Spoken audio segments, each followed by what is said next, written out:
el país. En Estados Unidos, Donald Trump y Elon Musk están también haciendo lo propio allá.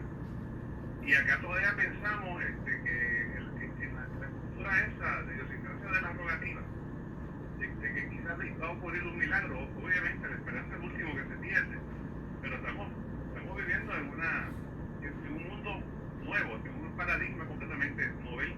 No hay precedentes. Bueno, quizás hay precedentes si nos volvemos a la Alemania de 1933-34, pero aparentemente son muy pocos los líderes políticos del país que recuerdan que antes de la Segunda Guerra Mundial había habido un proceso muy parecido a este. Correcto, Alfonso. Y por eso pienso que todo el mundo tiene que hacer su lectura de los tiempos. Estaba escuchando tu conversación con Wilda previamente y las preocupaciones que expresa Wilda y que tú concurres son fundamentales para la supervivencia de Puerto Rico como país, ¿verdad? Como nación. Porque desafortunadamente el régimen colonial nos ha llevado a las profundidades más oscuras, ¿verdad? En todos los sentidos. La crisis política, económica, social de Puerto Rico es sin precedentes y yo creo que también tiene el potencial de llevarnos a los tiempos de los años 1930. Porque si bien es cierto que el precedente de Donald Trump y lo que está haciendo en la época nazi, también Puerto Rico en los años 30 tenía una situación terrible, porque estaba en una tremenda depresión económica. Recuerda que la gran caída de la bolsa y la gran depresión del 1929 nos cogió a nosotros bajo un régimen colonial y de cultivo, de monocultivo y con una inmensa población pobre. Y dentro de ese contexto hemos visto en los últimos 20 años como Puerto Rico como país dejó de crecer económicamente. La deuda llegó a unos niveles totalmente insostenibles hasta el grado que el Congreso tuvo que actuar. Desde 1952 o 50, 51 por ahí no actuaba, aprobando estas leyes que dieron base a la mentira del Estado Libre Asociado. Y actúa entonces con la ley promesa. Pero desde eso la situación de Puerto Rico tampoco ha mejorado. O sea, desde que se aprobó la ley promesa, lo que hemos ido es para atrás, tanto como que ya hemos entregado nuestro sistema eléctrico a dos compañías súper ineficientes que solamente velan por su bienestar. Y pienso, Alfonso, que la situación amerita reflexiones profundas, pero reflexiones para la acción, no para estar meramente quejándose de cómo está todo y suplicando que ocurra un milagro. Eso no va a pasar. Yo creo, Alfonso, y lo he comentado antes contigo, que lo que está haciendo Trump en Estados Unidos tomará probablemente décadas o probablemente una generación en deshacerse, y esto porque Trump en su primer cuatrienio dejó ver las entrañas de la sociedad norteamericana, el divisionismo que existe en ese país, el racismo estructural y bien entronizado en esa sociedad, y Trump le dio permiso con su retórica sin filtro, le dio permiso a todo el mundo a expresarlo. Y tú sabes que desde la campaña del 2016 y durante la presidencia se agudizó el conflicto social y político y racial en Estados Unidos, y ha habido un surgimiento de las milicias, de las organizaciones abiertamente nazis, de unas retóricas de división, exclusión, que la época de Biden, estos 4 años de Biden, a pesar de los esfuerzos de retomar, ¿verdad?, la narrativa inclusiva, la narrativa liberal de derechos humanos y derechos políticos, no fue suficiente. El pueblo estuvo de acuerdo o dispuesto a transigir todas esas retóricas y esas expectativas de una sociedad más justa y equitativa por avalar a una persona que le estaba prometiendo, ¿verdad?, que Estados Unidos iba a ser grande otra vez. Pero ¿quién es Estados Unidos? Esa es la pregunta, ¿verdad? ¿Quién es Estados Unidos? Pues sin duda son los blancos protestantes, ¿no? que quieren que su país sea exclusivamente para ellos y que esto incluye a todas las etnias, incluyendo a los puertorriqueños, sin duda, estamos ahí, y también a los negros. Y creo que esta situación, Alfonso, de que la sociedad norteamericana se polarice mucho más durante este cuatrienio, va a ser más difícil y tal vez va a tomar mucho tiempo llegar a unos niveles de tolerancia y de convivencia que permita a esa nación mantener la integridad territorial. Hemos hablado otras veces que esta filosofía maga, en donde quieren una supremacía blanca, a lo que empuja es primero a las deportaciones en cuanto a las personas que podemos salir fácilmente de ellos. Y ahí están los haitianos, los venezolanos, los salvadoreños, todos los latinoamericanos. Y ponte ahí en la fila, Alfonso, porque el estatus de nuestra ciudadanía, tú sabes que es una situación muy ambigua y débil. Y esto pues podría ponernos a nosotros en la fila de una exclusión por parte de la presidencia de Donald Trump. Dentro de esa situación, si tú empiezas a limpiar el país de los inmigrantes, tú les revocas las visas o los permisos de trabajo a millones de personas que están en Estados Unidos con algún tipo de estatus, pues tú empiezas a limpiar la sociedad. Y luego de que acaben con los africanos, con los latinoamericanos, pues van a ir tras los negros, Alfonso. Y ahí es donde obviamente vamos a tener una situación muy difícil, porque podría ser la entrada a un proceso de guerra civil y un proceso de secesión de algunos de los estados. Nosotros hablamos en estos términos y hay gente que pensará que eso es una fantasía y que es imposible, ¿no? Esto lo plantean muchos académicos intelectuales, de que la cohesión de los Estados Unidos con el surgimiento del fascismo es un hecho prácticamente, ¿verdad?, consumado, en términos de que está sembrando las semillas para esa división. Tenemos movimientos independentistas en Texas, en California, tanto al grado de que podría estar en la papeleta. Yo no he seguido los últimos acontecimientos en cuanto a eso, pero lo último era que querían que estuviera la secesión en la papeleta.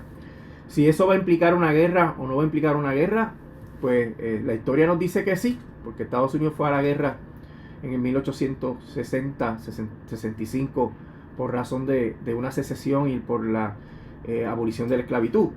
Y estos son signos, Alfonso, que uno tiene que leer y diagnosticar, y coincido con Wilda que uno tiene que entonces tomar medidas, y Puerto Rico desafortunadamente no está tomando ninguna medida.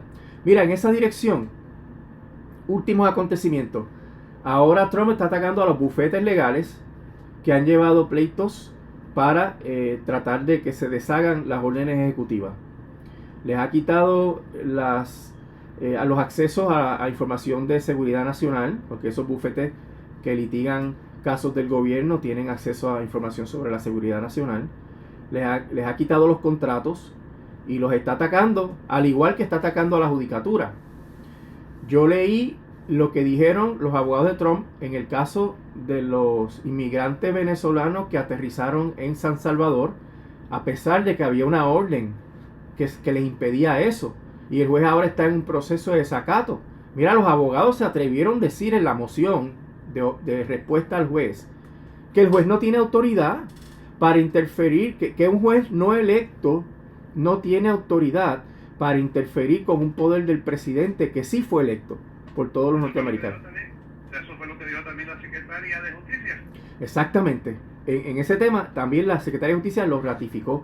Pues mira, esos abogados están rayando en el desacato, están rayando en conducta antiética, porque eso es flagrantemente falso dentro del esquema constitucional y legal de los Estados Unidos. Pero ahí es que uno tiene que ser realista, Alfonso, y desafortunadamente uno se tiene que quitar el sombrero de jurista, porque los abogados somos muy dados a decir, no, eso no se puede, eso lo prohíbe la Constitución, no, eso no se puede, eso es contra la ley. Que ahora no se trata de eso, ahora no se trata del análisis leguleyo. Aquí estamos hablando de unas relaciones de poder que van por encima de los poderes que tienen los propios tribunales. y que me trae a la memoria, Alfonso, cuando yo empecé la escuela de Derecho, lo primero que me hablaron de la filosofía del derecho era los positivistas, ¿verdad? Los que leían la ley y la jurisprudencia, es decir, la aplicaban mecánicamente y 2 más 2 son 4 y por tanto Trump no podía deportar a estas personas sin el debido proceso de ley. Así, y caso resuelto. Pues el tribunal lo resuelve así, pero Trump no obedece. Así que 2 más 2 ya no son 4. 2 más 2 son 5.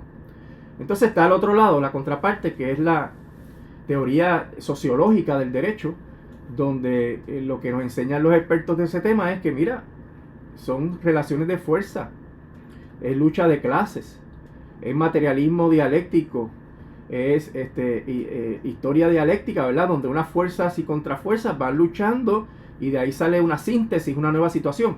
Pues de la lucha de las clases sociales en Estados Unidos que se han sentido abandonadas desde los años 60, de esa lucha, de esos vientos, salieron estas tempestades. Y esto implica, Alfonso, que Donald Trump está a nada de declararse emperador, a nada de decir, los tribunales están para resolver las cosas menores entre los ciudadanos, no para impedir que la rama ejecutiva actúe. Y el Congreso mirando para el lado, el Congreso al margen. Y por eso la interpretación que hacen algunos juristas respetados, que yo también respeto mucho, de que Donald Trump no tiene la capacidad de hacer lo que le dé la gana con Puerto Rico, es totalmente equivocada. El decir, no, es el Congreso el que tiene que hacer esto. Sí, pero el presidente tiene otras atribuciones y además tiene la fuerza, que tal vez es la parte más importante. Tiene la voluntad y la fuerza de hacer todo lo que está pasando. Y esa lectura de que la Constitución dice algo y que Donald Trump no podría hacer nada en contra de la Constitución, es una lectura súper ingenua de las circunstancias políticas, económicas, sociales y jurídicas que estamos viviendo. Y lo que Donald Trump va a hacer en términos de darle unos poderes, de conseguirle unos poderes a la presidencia, ¿tú crees que un presidente demócrata los va a renunciar?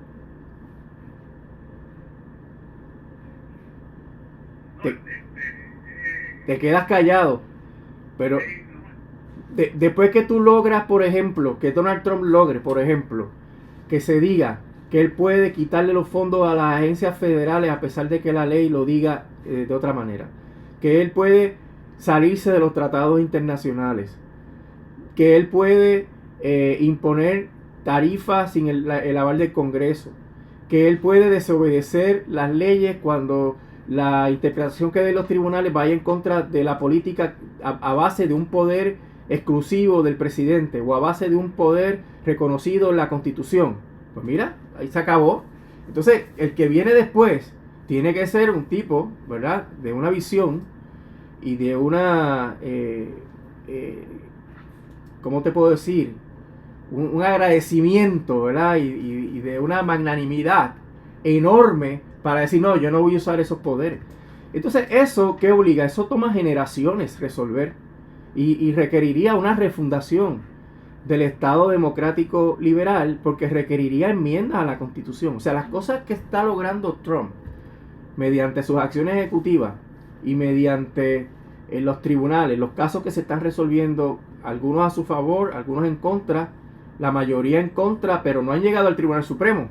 Ahí es donde las cosas se finalizan. El Tribunal Supremo tiene la última palabra y esas decisiones van a ser precedentes que van a establecer la política pública por lo menos por 2 o 3 generaciones, como pasó con Roe vs. Wade, ¿verdad? Que creó la política pública durante por lo menos 2 generaciones. Y el presidente demócrata que venga o progresista o socialista que venga va a tener una situación bien difícil en cuanto al uso de esos poderes, en cuanto a la congruencia, ¿verdad? Si va a usar poderes que son dictatoriales, pero va a tomar tiempo. Entonces, para que el pueblo americano se libre de eso permanentemente, tiene que enmendar su constitución.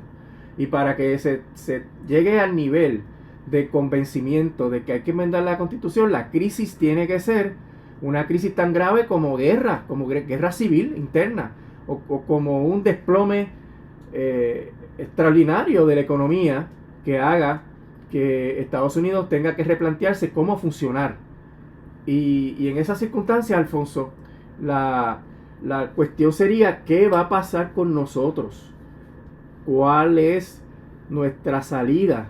¿Nosotros vamos a seguir hundiéndonos con este barco o nosotros vamos a buscar otra alternativa? Y ahí es que las soluciones tienen que ser a nivel individual, familiar, comunitario y a nivel nacional. Y en cada nivel usted puede hacer diferentes cosas, pero a nivel nacional nosotros no podemos seguir con lo que está ocurriendo actualmente, que es meramente estar con las manos juntas así y rezando que no me toque, pero te va a tocar. Y yo te digo, Alfonso, hay unos rumores de que Trump va a hacer unos anuncios sobre Puerto Rico, y yo no creo que sean anuncios para bien.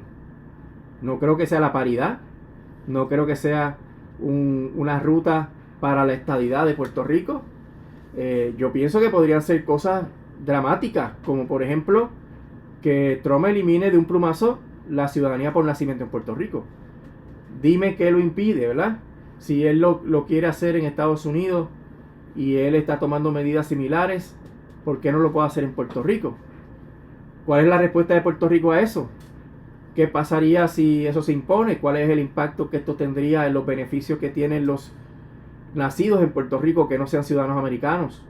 Así que yo pienso, Alfonso, que hay que hacer una lectura de los tiempos. Hay que poner los pies en la tierra. Hay que olvidarse de los análisis leguleyos, positivistas, del sentido y la letra de la ley, para poder anticipar las cosas que día a día Donald Trump va a seguir soltando. Yo no creo, Alfonso, que esto de las órdenes ejecutivas pare por mucho tiempo, porque estas órdenes ejecutivas luego se van a convertir en legislación que más o menos va a contener las políticas de Donald Trump, con los ajustes que el Congreso le va a hacer sin duda, pero va a contener el grueso, la esencia de las propuestas que está haciendo Donald Trump en esas órdenes ejecutivas. Ahora mismo, desmantelando el Departamento de Educación. Bueno, lo que falta es la ley para que eso sea final y firme. El tribunal no podría intervenir ya si el Congreso aprueba una ley. Y esto tendría consecuencias permanentes para Puerto Rico. Permanentes, si eso ocurre, ¿no? Ya no sería algo que revertiría un presidente posterior, porque va a depender si hay un Congreso demócrata, y bajo la polarización que hay en Estados Unidos es difícil, ¿verdad? Que eso ocurra. Así que dentro de todo esto, Alfonso, mi llamado es a no descartar nada, a planificar para lo peor, a establecer un plan de trabajo individual, familiar, comunitario y nacional. ¿Cómo nos podríamos ayudar? En vez de estar esperando a ver qué pasa, ¿qué hacemos si pasa lo peor? Porque no hay garantía de que esto sea meramente un susto. No va a ser meramente un susto. Y el silencio de Trump sobre Puerto Rico, lo comentamos la semana pasada, para mí es más que elocuente, en el sentido de que algo se está tramando el Señor. Y por eso es que nos hemos unido para presentar una alternativa, para tratar de establecer una narrativa que resuelve el problema político de Puerto Rico y que nos permite encaminarnos por la ruta de un Estado independiente, de un país independiente, con control de nuestra economía, para gestionarla, para mejorar. Porque sería la única manera de tú librarse, porque ni siquiera los estados se van a librar de lo que viene, todo lo contrario, ellos están más amarrados en cuanto a este tema. Y por eso, Alfonso, es desafortunado que en vez que la noticia y la información que se ha generado en torno a la orden ejecutiva que se le propone al presidente Trump, en vez de haber un debate sustantivo en torno a las implicaciones, en torno a lo que debe ser si hay un proceso en esa dirección, o en torno a lo que debe ser si hay un proceso en torno a la libre asociación, o a lo que sea, pues la gente se ha concentrado a pelear, a insultar, a discutir con argumentos falaces e ingenuos sobre el tema, con el objetivo de desbancar, descarrilar y anular el debate sobre un tema que todo el mundo está asustado porque sabe que le viene para encima. Así que ese fascismo colonial también, porque cuando tú quieres suprimir un discurso meramente porque quien está planteando el discurso es otro, cuando tú te llenas la boca y dices, no, aquí hay libertad de expresión, pero tú llamas a la marginación, llamas a la exclusión, llamas a la censura del discurso público, pues mira, tú eres también un fascista. Así que el proceso no puede pasar sin que haya una inmensa reflexión colectiva sobre hacia dónde nosotros queremos llevar el país, porque la dependencia de los fondos federales se va a acabar, y se va a acabar no por nosotros, se va a acabar porque los que tienen los chavos y el poder así lo quieren. ¿Qué hacemos? ¿Qué vamos a hacer? Esa es la gran pregunta. No se puede esperar a que ocurra para entonces decidir qué vamos a hacer. Que es lo que Claro. es la opción que ha presentado la gobernadora. Bueno, yo no creo que ocurra, pero cuando ocurra agregaremos con el asunto. Bueno, cuando ocurra ya es muy tarde. Sí, y el hecho de que él haya despedido a tantas personas ya te implica la seriedad y la contundencia con la que viene. De despedir a recortar es un paso y es lo mismo, ¿verdad? Tú despides y gastas menos, y en los dineros que se le da al pueblo, pues meramente cierra el grifo y se acabó, cierra la puerta y se acabó. Así que el proceso de esperar es una irresponsabilidad histórica por parte de los políticos que están ahora en el poder, porque nos van a coger con los pantalones abajo, Alfonso. Y como usted dice, esto es un juego nuevo, o sea, no hay precedente, por lo menos entre la relación política entre Puerto Rico y Estados Unidos no hay precedente nunca. Y en Estados Unidos nunca ha habido un presidente que ignorara ese pacto de caballeros que hicieron los padres fundadores allá en el 1789, llamado la Constitución. O sea, nadie se le había ocurrido que se podía salir de eso, que se podía obviar la orden de los tribunales. Tenemos una persona que lo está haciendo, y lo está haciendo en tiempo real, y está haciendo cosas literalmente todos los días. Sí, A veces uno dice, voy a responder a lo que hizo ayer, espérate, se acaba de hacer otra barbaridad. y eso es parte de la estrategia, la rapidez con la cual está imponiendo todos esos cambios es para abrumar a la oposición, para agotar los recursos legales que cuestionan esas determinaciones. Ahora ataca a los bufetes de abogados que están llevando esos casos, y eso implica que debilita. De hecho, hubo un bufete que transigió con Donald Trump para que no le quitaran esos derechos y privilegios, y le ofreció trabajo legal gratuito, creo que por 20 millones, una cosa así. Imagínate, un soborno, un quid pro quo. Pero como él tiene inmunidad, que se la dio el Tribunal Supremo, en que algunos juristas de Puerto Rico descansan para decir, eso no va a pasar. Pues mira, ese Tribunal Supremo le dio inmunidad al presidente para cometer delitos. O sea, ¿cómo que no va a pasar? ¿Cómo es que el Tribunal Supremo no le va a dar paso a las actuaciones anticonstitucionales del presidente Trump? El Tribunal Supremo va a dar la vuelta. Tienen 5-3. 6-3 es la mayoría republicana. Así que el proceso está pensado para derrotar, arrasar con la oposición. Empiezo a hacer órdenes una tras otra, un caso aquí, un caso allá. Los bufetes no tienen los recursos, empiezo a sancionar a los bufetes hasta que se queda solo él en los tribunales. Eso no tiene precedentes.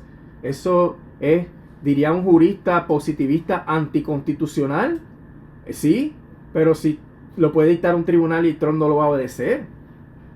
Como Wilda dijo, el fascismo no se combate en los tribunales. El fascismo se combate en la calle. El fascismo se extermina. Y eso es la experiencia histórica con Hitler. El fascismo se intentó y se logró exterminar en su época, pero ya volvió a surgir. ¿Cómo tú bregas con eso ahora? Así que ese es el reto que tenemos los puertorriqueños y las puertorriqueñas.